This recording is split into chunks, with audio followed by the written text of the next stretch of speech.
खुलुमबाय। दिनै 3 जुलाइ 2025। गिबियावनो गोजोन फुंबिलिनि गाहाम हामलायनायखौ बयनिसिमबो जासिहरनाय थाबाय। राशिफोरखौ फरायनायनि सिगां आंनिफ्राय आनान गसाइनिसिम आरज खालामनाय जायो दि दिनैनि साना बुहुमनि साफ्रोमबो सुबुंफोरनि थाखाय गाहामैनो गाहाम बारलांनो हायो।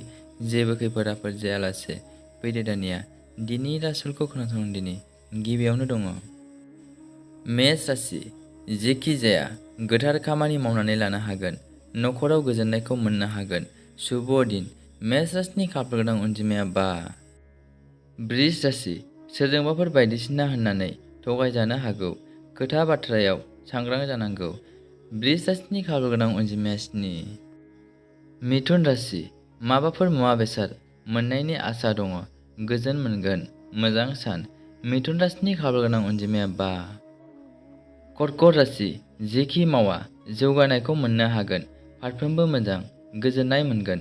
कर्कट राशिनि खाफाल गोनां अनजिमाया 1। सिंह राशि। मानिबाफोर रोंगौथि जानो हानायनि थाखाय मान मोननो हागोन। गोजोननाय सम बारहोनो हागोन। सिंह राशिनि खाफाल गोनां अनजिमाया 4। कन्या राशि। लोरबां देहायाव गोहो बोलोखौ मोननो हागोन। गोजोन मोनगोन। फारफ्रोमबो मोजां। कन्या राशिनि खाफाल गोनां अनजिमाया 6। तुला राशि। बेराम आजार जानायनिफ्राय बारग'नो हागोन। देहाखौ लानानै गोजोन मोनगोन। तुला राशिनि खाफाल गोनां अनजिमाया 5। वृश्चिक राशि। गोसोआव मानोबा रंजानो बाजानो गोसो गैयै जागोन। गोसो हमथानानै था। वृश्चिक राशिनि खाफाल गोनां अनजिमाया 2। धनु राशि। रोंगौथि जानो हानायनि मान होजानो मोनगोन। गोसो गोजोन मोनगोन। मोजां सान। धनु राशिनि खाफाल गोनां अनजिमाया 4। मकर राशि। नखर संसार जानायाव जेबो जेंना गैयै सुखुखौ मोननो हागोन। मोजां सान। मकर राशिनि खाफाल गोनां अनजिमाया 9। कुम्भ राशि। मानिबाफोर रांखावरि मोननो गोनां दङब्ला मोनगोन। गोसोखौ गोजोन मोनगोन। मोजां सान। कुम्भ राशिनि खाफाल गोनां अनजिमाया 9।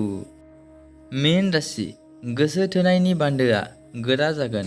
अनलायनाया बांलांगोन। मोजां सान। मीन राशिनि खाफाल गोनां अनजिमाया 3। दिनैनि राशि फरायनाया एसेनोसै।